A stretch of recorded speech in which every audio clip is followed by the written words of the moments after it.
सिर्फ बयान, उसके बाद लाडली बहना योजना का जिक्र करना, वो योजना जो महिलाओं के लिए शुरू की गई, महिलाओं के हित के लिए शुरू की गई, आप उससे जनसंख्या से या बच्चों से जोड़कर देख रहे हैं। मतलब हर चीज में हिंदू मुसलमान लोगों को भड़काने की कोशिश, और फिर महिलाओं का अपमान।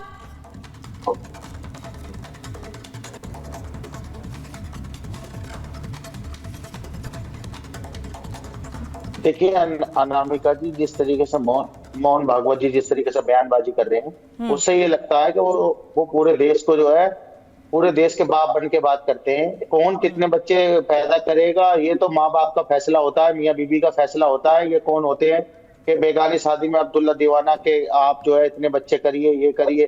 कल तक ये मुसलमानों को कहते थे मुसलमान सब ज्यादा बच्चे पैदा करते हैं, तब की टीआरएफ रेट जो है मुसलमानों का वो लगातार घटता जा रहा है। तो अनामिका जी, ये बातें करना समाज में किस तरीके की बातें करके समाज को तोड़ने वाली बातें हैं। और समाज को तोड़ने वाली बातें कौन कर रहा है? और कोई समाज को तोड़ने वाली बात कौन कर रहा है? समाज तोड़ने की बात कहां से आ गई? समाज की बात करते हो आप, समाज तोड़ने की बात कहां से आ गई इसमें? मेरे को आवाज नहीं आ रही, आवाज नहीं आ रही। ठीक है, संगीत रागी जी, ओवैसी की पार्टी के प्रवक्ता साथ में जुड़े हैं, रंगरेज जी, और वो कह रहे हैं कि समाज तोड़ने की बात कर रहे हैं। समाज को तोड़ने की बात तो वो कह रहे हैं जो हर चीज पर सवाल खड़े करते हैं। संभल में कुछ होता है, उसके बाद लोगों को बांटने की कोशिश करने लगते हैं। फिर इस बयान को, भागवत के इस बयान को वो हिंदू मुस्लिम से जोड़कर देख रहे हैं, फिर लोगों को भड़काने की कोशिश कर रहे हैं। देखिए अनामिका जी, हिंदू मुसलमान से आपको क्यों परेशानी है? इस देश का विभाजन हिंदू और मुसलमान के आधार पर हुआ है, और यदि हिंदुओं को विभाजित भारत में भी खतरा हो तो मुसलमानों के तरफ से बढ़ते हुए खतरे की ओर ध्यान आकृष्ट कराना बहुत स्वाभाविक है। आज बांग्लादेश की हालत हम सबके सामने है। एक मुस्लिम बहुल कश्मीर से हमने देखा है कि 4.5 लाख पंडितों को ये कह करके भगाया गया कि तुम अपनी बहन और अपनी पत्नियों को यहीं छोड़ दो, हमारे लिए छोड़ दो, यानी इस्लामिस्टों के लिए छोड़ दो, और तुम यहाँ से भाग जाओ। हमने देखा है कि पश्चिम बंगाल के और आसाम के जो सीमावर्ती इलाके हैं, वहां जहां मुस्लिम बहुल इलाका हुआ, वहां से हिंदू छोड़ करके भाग आए। ऐसी स्थिति में हिंदुओं की जनसंख्या जो 1947 में थी, आज वो नहीं रह गई है, 76% के आसपास आ गई है। ये खतरनाक है। 23% जब मुसलमानों की आबादी थी इस देश में, तब जा करके इस देश पर मुसलमानों ने जबरन विभाजन तो किया था। आज उनकी जनसंख्या जो है वो 14.6 है, तो 2011 में थी। ये मेरी बात। इसलिए हिंदुओं को खतरा है आने वाले दिनों में।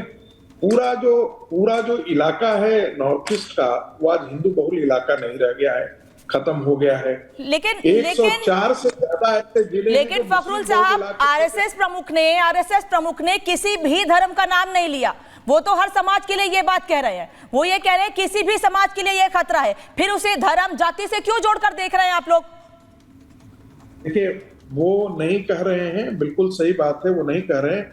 लेकिन मेरा ऐसा मानना है कि हिंदुओं को अपनी जनसंख्या बढ़ानी चाहिए और मुसलमानों की जनसंख्या पर कहीं ना कहीं नियंत्रण होना चाहिए। बयान पे क्या बोलेगी सरकार, भाजपा का क्या पक्ष होगा?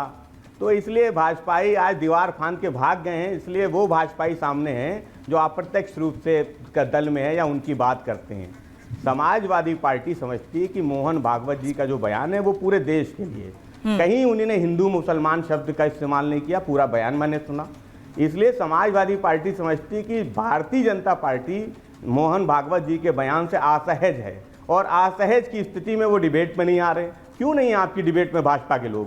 कहां भाग गए हैं? कहां दीवार फांद के भाग गए हैं? किनको बैठा दिया है जो आपके सवाल का जवाब दे रहा है? भाजपा का संगीत रागी विशाल मिश्रा जी कौन जवाब दे रहा है? नहीं तो वो आपके सवाल का जवाब देंगे ना। अगर आपको इस पर आपत्ति है, तो कहिए, नहीं है तो खुलकर बोल दीजिए। खुलकर बोल दीजिए फिर कि आरएसएस प्रमुख ने जो कहा है वो गलत नहीं है। पार्टी का प्रवक्ता आप कहिए ना, फिर आप कह दीजिए कि आरएसएस प्रमुख ने जो कुछ कहा है वो गलत नहीं है, उनका बयान ठीक है अपनी जगह। मैं तो आप कहिए फिर। स्पष्ट रूप से कह रहा हूं, सुन लीजिए, बहुत स्पष्ट रूप से कह रहा हूं, हम भाजपाइयों की तरह भागते नहीं हैं कि भाग जाए।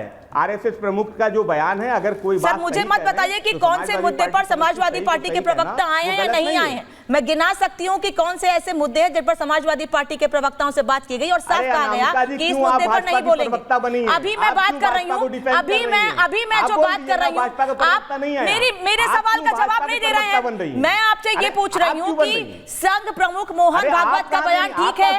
संघ प्रमुख मोहन भागवत का बयान ठीक है?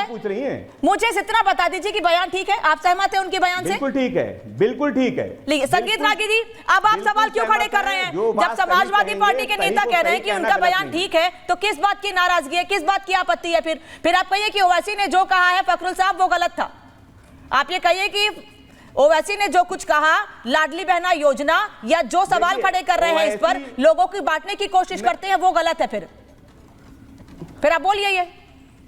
देखिए अनामिका जी, मैं तो कहूंगा कि महाराष्ट्र में जो कानून बना है नगर निगम के चुनाव में कि जिनके 2 से ज्यादा बच्चे होंगे वो चुनाव नहीं लड़ पाएंगे, पहले भारतीय जनता पार्टी की सरकार को महाराष्ट्र से उस कानून को वापस लेना चाहिए। मोहन भागवत जी के बयान के बाद भारतीय जनता पार्टी को उस फैसले को वापस लेना चाहिए। चलिए संगीत रागी क्या कह रहे हैं, दूसरे दल क्या कह रहे हैं, उनके प्रवक्ता बैठे हैं, उनसे पूछिए। हमारी जिम्मेदारी अपने दल के लिए है। समाजवादी पार्टी क्या सोचती है मोहन भागवत जी के बयान पे, वो मुझसे पूछ लीजिए। भारतीय जनता पार्टी क्या पूछती है, वो तो दीवार फांद के भाग गए। वो मोहन भागवत जी के बयान पे क्या बोलेंगे? असहज हो गए हैं। कभी वो मंदिर और मस्जिद के मुद्दे पर असहज हो जाते हैं। आज संगीत रागी जो लोग जनसंख्या को लेके केवल राजनीति करते हैं वो आज सामने नहीं है, वो दीवार फांद के भाग गए मोहन भागवत जी के बयान पे। हम तो सहमत हैं, जो असहमत हैं वो संगीत जी, समाजवादी पार्टी के नेता सहमत हैं आरएसएस प्रमुख मोहन भागवत के बयान से, उन्हें कोई आपत्ति नहीं है।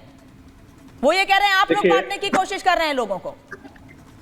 देखिए, परम पूजनीय सर संचालक जी के बयान के 2 हिस्से हैं। एक जिसका यदि आप सीधे अर्थ निकालें तो उन्होंने कहा कि भाई जो एक युवा भारत है, युवा भारत जापान और अन्य देशों की तरह बुजुर्ग भारत में न कन्वर्ट कर जाए। आपने देखा होगा कि चीन में जनसंख्या बढ़ाने के लिए इंसेंटिव दिया जा रहा है। आज आपने देखा होगा कि रसिया में लड़ने वाले लोग नहीं हैं, उनके सिपाही नहीं मिल रहे हैं, उनको कोरिया से लोन लेना पड़ रहा है और भारत से लोन पड़ रहा है। तो एक हिस्सा तो ये है कि भारत की आबादी जो है वो बुजुर्गों की आबादी आने वाले दिनों में न बन जाए। जो पॉपुलेशन एविडेंट हमारे पास है वो मेंटेन रहना चाहिए, लेकिन साथ साथ उसमें एक अंतर्निहित बात भी है। ये प्रवृत्ति कहां देखी गई है कम बच्चा पैदा करने के लिए? ये मुसलमानों के नहीं है। मुसलमान में तो जनसंख्या जिहाद है। जितनी नंबर बढ़ा करके इस्लाम के मानने वालों की संख्या बढ़ाओ, ये उनके दारुल हरब और दारुल इस्लाम के कॉन्सेप्ट के फ्रेमवर्क में आता है। इस बात को समझिए, इस चीज को। और यही कारण है कि अब हिंदू मुसलमान कौन कर रहा है? अनामिका जी, वृद्धि पर मुसलमान कौन होना चाहिए? भारत संगीत रागी जी, अब हिंदू मुसलमान कौन कर रहा है? किसने किया? कौन कर रहा है हिंदू मुसलमान?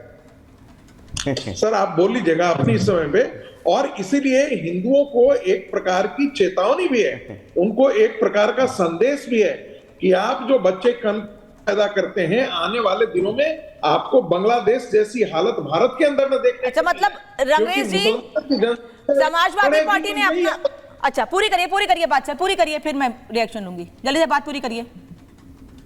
मैंने कहा कि भारत में यदि हिंदुओं की संख्या ज्यों-ज्यों कम होगी, वैसे ही बांग्लादेश जैसी स्थितियां बनने की दिशा में भारत आगे बढ़ता जाएगा। एक तरफ आप लोग कहते हैं कि वो भड़काने की कोशिश कर रहे हैं, फिर तो आरोप आप पर भी लगेंगे ना कि आप भड़काने की कोशिश कर रहे हैं ऐसी बातों से।